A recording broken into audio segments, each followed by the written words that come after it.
UGC net के लिए कितने घंटे पढ़ें या कितने विषय पढ़ें? यूजीसी नेट प्रथम प्रश्न के लिए कैसे तैयारी करें? यूजीसी नेट में प्रश्न पत्रों का स्तर क्या होता है? यूजीसी नेट में कौन सी पुस्तकें पढ़ें? यह हमारे सामने प्रश्न बहुत जटिल हो जाते हैं। आज हमारे साथ राष्ट्रीय संस्कृत संस्थान केंद्रीय विश्वविद्यालय के डॉक्टर शक्ति सर शर्मा, आप असिस्टेंट प्रोफेसर के पद पर कार्यरत हैं। आपका सर बहुत बहुत स्वागत संस्कृत संगम चैनल में। हमारा सबसे जटिल जो प्रश्न है, यूजीसी नेट में कितने घंटे पढ़ें या कितने विषय पढ़ें? छात्र हमेशा और हम लोग यह सोचते हैं कि हमको घंटा पढ़ाना है, चाहे दिन में 14 घंटा या 10 घंटा। हम विषय पर फोकस नहीं कर पाते कि हमको कितने विषय पढ़ना है। तो आप हमारा मार्गदर्शन करें। आपके नेट हो चुका है तो आप हमें बताएं सर। हाँ, बहुत अच्छा प्रश्न है अंकित जी आपका। वस्तुतः ये कुछ ऐसे प्रश्न हैं जो तैयारी करने से पहले हर अध्येता के मन में उपस्थित होते ही हैं। वस्तुतः जो ये कितने घंटे पढ़ें या कितने विषयों को पढ़ें, ये दोनों ही बिंदु बहुत महत्वपूर्ण है जी। कितने घंटे पढ़ें, किन विषयों को पढ़ें? वस्तुतः हम यदि घंटा तय नहीं करेंगे तो हम विषय भी तय नहीं कर पाएंगे जी। हमें दोनों ही चीजों का सामंजस्य रखना है कि इस समय में हमने इस विषय को पढ़ना है जी। जैसे कि विशेषकर मैं 73 कोड की बात करता हूं, जो यूजीसी नेट का 73 कोड है जी। यदि उसके विषय में हम चर्चा करते हैं तो उसका विषय जो निर्धारित है वो बहुत व्यापक विषय है। वो जो विषय है, जैसे उसमें सबसे पहले हम यदि वेद से शुरू करते हैं तो वेद जी। उसके बाद वेदांग जी। वेदांग के अंतर्गत भी 6 वेदांग जी। उसके बाद दर्शन, उसके बाद विशेषकर ज्योतिष और धर्मशास्त्र, पुराण इतिहास, साहित्य। 73 कोड का विषय व्यापक है, व्यापक, बहुत व्यापक विषय है। और उसके लिए हमें एक और बड़ी समस्या का सामना करना पड़ता है जो कि अध्येताओं के सामने होती है कि आचार्य पर्यंत हमारा कोई एक पार्टिकुलर कोई एक विषय रहता है। जैसे मैं साहित्य से हूं तो मैं केवल साहित्य के विषय में जानता हूं, लेकिन मैंने ज्योतिष को तो पढ़ा ही नहीं है जी। मैंने धर्मशास्त्र तो देखा ही नहीं है जी। तो इसके लिए हमारे सामने एक और समस्या हो जाती है कि एकदम हमारे सामने कुछ नए विषय उपस्थित होते हैं। यद्यपि हम संस्कृत को जानते हैं, अच्छे से सभी समझते हैं, लेकिन नया विषय तो नया ही होता है, चाहे कोई सा भी हो। अब साहित्य के प्रश्नों का समाधान तो मैं कर लूंगा जी, लेकिन वेद वाले, ज्योतिष वाले, व्याकरण के, धर्मशास्त्र के, पुराने इतिहास के इन प्रश्नों के लिए कैसे पढ़ें जी। अब यदि हम ये कहें कि हम मूल ग्रंथ को अध्ययन करके, मूल ग्रंथ का अध्ययन करके हम पूरा विषय पढ़ लेंगे तो ऐसे में तो बहुत समय निकल जाएगा और हमारी तैयारी नहीं हो पाएगी। ठीक है सर, ये तो आप 73 कोड का बता रहे हैं। अब जैसे जो 25 कोड में छात्र हैं वह तो गुरुकुल से नहीं पढ़ा होता है, जैसे आप गुरुकुल से पढ़े और मैं गुरुकुल से पढ़ा हुआ, तो वह कैसे उसको पढ़े जी? उसके लिए एक ये है, 25 कोड और 73 कोड में एक बहुत बड़ा अंतर ये है जी। 25 कोड में कोई निर्धारित ऐसा पृथक पृथक विषय नहीं है जी, अलग अलग विषय नहीं है। 25 कोड में जो विषय है वो आचार्य कक्षा में अर्थात एमए में जो वो पढ़ते हैं वही विषय मूल ग्रंथ उसके पढ़ेगा, तो उसमें उसका 80% समाधान वहीं से हो जाता है, जो कि 73 कोड में ऐसा नहीं है। क्योंकि उसके लिए तो ज्योतिष के 15 प्रश्न है, साहित्य के 15 प्रश्न है, धर्मशास्त्र के 15 प्रश्न है, वेद के 15-20 प्रश्न है, व्याकरण के 15-20 प्रश्न है, ऐसे करके जो है आते 200। जैसे मैं समझा 25 और 73 कोड में जी।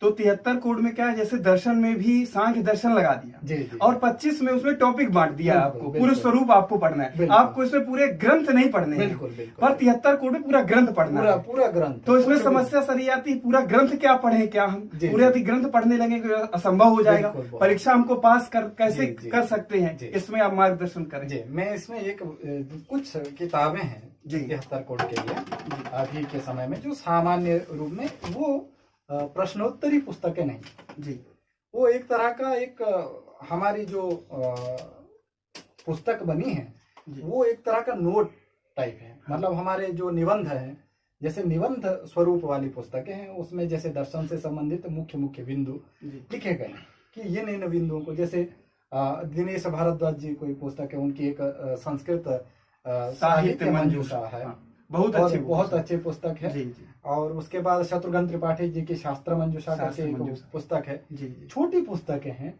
लेकिन बहुत मौलिक पुस्तक है।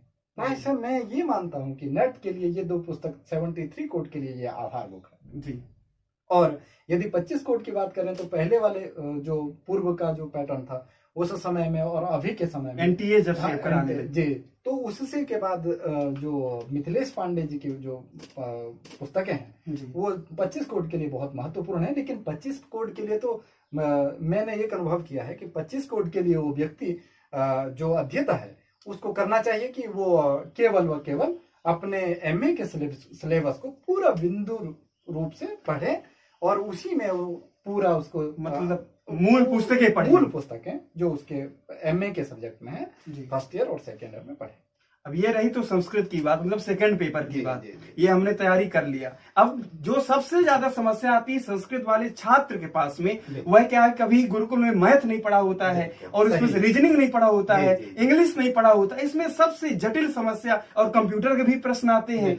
तो वह संस्कृत वाला छात्र यह कैसे पढ़े, किस किताब से पढ़े, आप इसमें मार्गदर्शन करें। ये बहुत अच्छा प्रश्न आपने कहा। जब मैं भी तैयारी कर रहा था मेरे पास भी ये बहुत बड़ी समस्या थी जी जी कि मैं ये प्रथम पेपर को कैसे प्रिपेयर करूं, कैसे इसकी तैयारी करूं, कैसे समझूं जी और ये सब चीजें बहुत मेरे लिए जटिल हुई। जब मैं पहली बार पेपर दिया तो मेरे 20 क्वेश्चन सही हुए, जबकि मुझे 30 की कोई आवश्यकता थी उस समय में। जी जी जब मैंने दूसरी बार दिया तो मैं एक और कम हो गया, 19 ठीक हुए। जी जी तो मैंने कुछ अनुभव किया कि क्या पढ़ा जाए, तो मैंने उसमें कुछ अलग अलग पुस्तकों में से अलग अलग टॉपिक पढ़े। जी उसमें भी बहुत सारे बिंदु हैं, बिंदु, जैसे जी। कि हम सामान्य अभिक्षमता, सामान्य ज्ञान के भी कुछ प्रश्न होते हैं और फिर कुछ संविधान से संबंधित कुछ प्रश्न हाँ, हैं, हाँ। कुछ शैक्षणिक अभियोग्यता से संबंधित कुछ प्रश्न हैं, कुछ अनुसंधान अभिक्षमता के प्रश्न हैं, कुछ कंप्यूटर के प्रश्न हैं, जी। कुछ तार्किक क्षमता के प्रश्न हैं।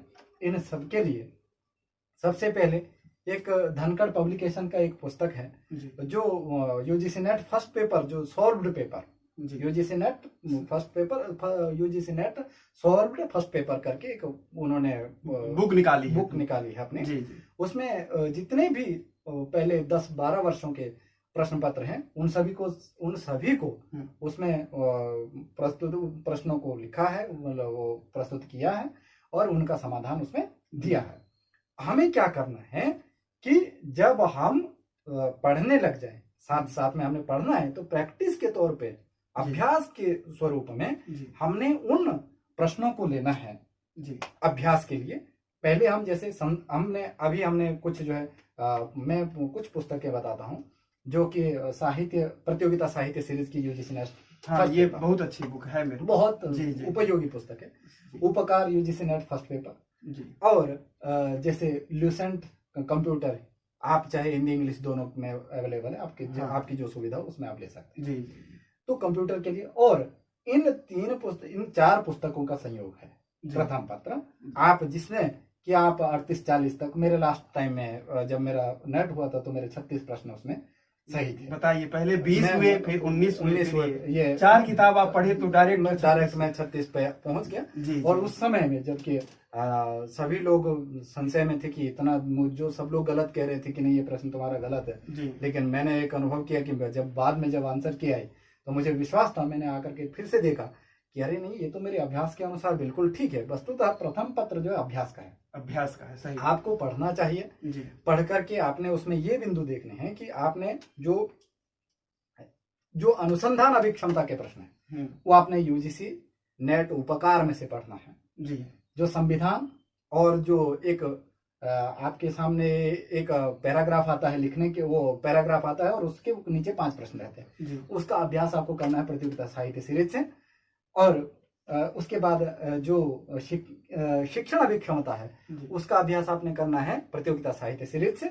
और सभी जो तार्किक अभिक्षमता है उसको आपने फिर से उपकार वाली पुस्तक में जाना है, वहां से करना है। और कंप्यूटर के लिए आपने लूसेंट की बताई। कंप्यूटर के लिए जो है आप लूसेंट यदि पूरा आपको तैयार है तो आपके 5 में से 5 प्रश्न ठीक होंगे, नहीं तो 4 तो कहीं नहीं जाते। जी ये एक बहुत बड़ा बिंदु है। और यदि आप इसी तरह से पढ़ते हैं, आप ये मत करिए, आप पूरे प्रश्न 50 के 50 प्रश्नों को ठीक करने के लिए मत सोचिए। जी आप अपने 40 प्रश्न बिल्कुल सटीक ठीक कर दीजिए।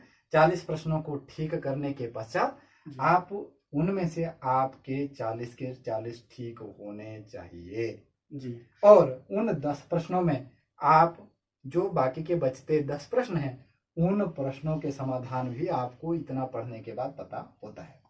जो आपका पहला प्रश्न था कि हम कैसे पढ़ें, देखिए हमारे पास बहुत सारे बिंदु हैं। हम दिन भर यदि 8 घंटा नहीं पढ़ेंगे, जी सही। पढ़ने का मतलब विषय विभाजन करके यदि हम उन विषयों को विभाग करने के बाद, सभी बिंदुओं को विभाजित करने के बाद, चाहे प्रथम पत्र हो चाहे फिर द्वितीय पत्र हो, दोनों को विभाजित करने के बाद हम जी एक ऐसे स्तर में आ जाएंगे कि हमें खुद ही 8 से 10 घंटा पढ़ना पड़ेगा। और ये इसका निश्चित है। कितने दिन में तैयारी की जा सकती है? आप इसको, मैं यदि अपने अनुभव से कहूं तो जी। आपको ज्यादा नहीं, आपको 2 महीना प्रतिदिन 10 घंटा अपने विषयों को विभाजित करना है, 10 घंटा उनको पढ़ना है। जी ये आपका अपना अपना बौद्धिक स्तर है। जी लेकिन कोई 1 महीना में भी पढ़ लेता, कोई आपको कहेगा कि हाँ भैया मैंने तो 1 महीना पढ़ा था। जी जी लेकिन वो उसका 1 महीना पढ़ने का मतलब नहीं है, बात है कि उसकी बहुज्ञता, विषयों की जानकारी, उसको विषयों की कितनी जानकारी है और उन विषयों के कारण उसने कम समय में उतना पढ़ा जी। और पढ़ने के बाद जो है अधिक उसने जानकारी प्राप्त कर ली। तो ये 1 महीना या 2 महीने ऐसा नहीं है। आप बिल्कुल निश्चित हो जाइए कि आप समय से मत डरिए कि हाँ आपको तो 1 साल मिलता है, जी। क्योंकि हर 1 साल में नेट, यूजीसी नेट का, तो इसका मतलब वो तो पूरे साल की प्लान, साल में 2 बार होता है। मतलब एक आप चाहे तो एक 6 माही में, एक 6 माही में, साल में 2 बार नेट का पेपर है। जी जी तो साल में 2 बार के लिए आपका 6 माही का समय, जी आप कहेंगे कि 6 महीने में निकल रहा जी। है, कोई कहेगा 2 महीने में निकल रहा है, कोई कहेगा नहीं मैंने पढ़ा ही नहीं था। तो ये सब कपोल है। आपको एक समय से बिल्कुल समयबद्ध होकर के पढ़ना है और विषयबद्ध होकर के पढ़ना है। हमारे सामने जो रहा प्रश्न पत्र का स्तर, जी, वह उसमें जो प्रश्न पूछे जाते हैं, कुछ तो सामान्य प्रश्न होते हैं जो सबको पता है। हाँ। जैसे कि अब साहित्यिक प्रश्न है, रघुवंशम किसने लिखा, जी, तो ये सबको पता है, मालूम है कालिदास। कि कालिदास ने लिखा है। जी, लेकिन अब हम लेकिन इसी में गंभीर बात यदि हम अलंकार शास्त्र की ओर जाएंगे तो फिर ये कोई ये पूछ लेगा कि उत्प्रेक्षा अलंकार के कितने भेद है, कितने भेद है। जी, अब यहाँ जो सामान्य प्रश्न था वह उत्प्रेक्षा अलंकार सुना है, लेकिन उसके भेद होते हैं, कितने भेद होते हैं, ये बहुत थोड़ा सा अंदर का प्रश्न है।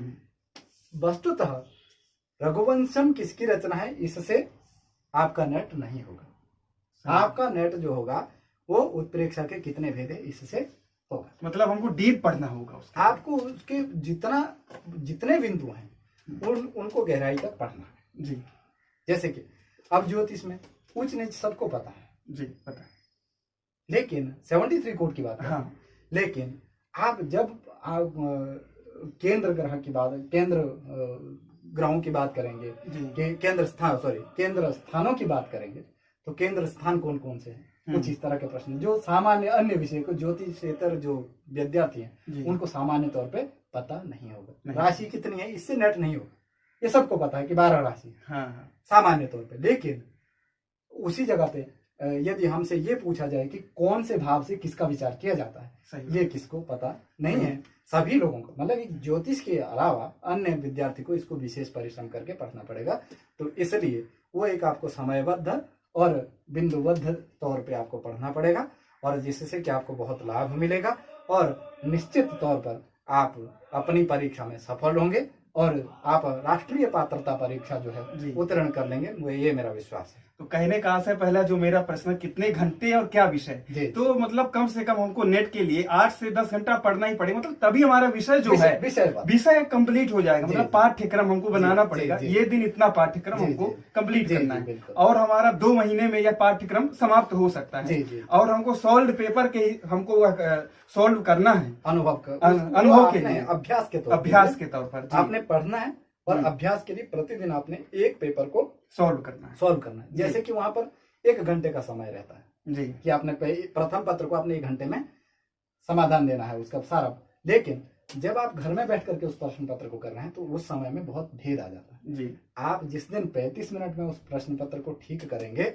और उस प्रश्न पत्र के 45 क्वेश्चन जब आपके जो पुराने प्रश्न थे, जी जी प्रश्न पत्र के पढ़ने के बाद 45 क्वेश्चन जिस दिन आपके ठीक हो जाएंगे, उस दिन समझना है कि मेरे अब जो आने वाली परीक्षा है उसमें मेरे 30 से 35 क्वेश्चन सही हो हो जाएंगे निश्चित। तो देखिए, ये रहा हमारे साथ आज डॉक्टर शक्ति शरण शर्मा जी ने हमको आज बताया किस प्रकार से हम यूजीसी नेट की तैयारी करें और हमारा 2 महीने के अंदर कैसे निकल सकता है। सर, आपका बहुत बहुत धन्यवाद। आप मेरे आग्रह से आप यह साक्षात्कार और हम लोगों को बताए आप कैसे तैयारी करिए, आपका किस प्रकार से यह यूजीसी नेट ही नहीं है, आपका जेआरएफ निकलेगा। नेट यूजीसी नेट कहने का मतलब हमारा जो टारगेट है, हमारा जो लक्ष्य है वह जेआरएफ होना चाहिए। जब जेआरएफ का लक्ष्य रखेंगे तो नेट तो निकल ही जाएगा, क्यों सर? बिल्कुल, है ना? तो तब तक के लिए मित्रों नमस्कार। आगे विषय के साथ फिर मैं मिलूंगा। नमस्कार, धन्यवाद।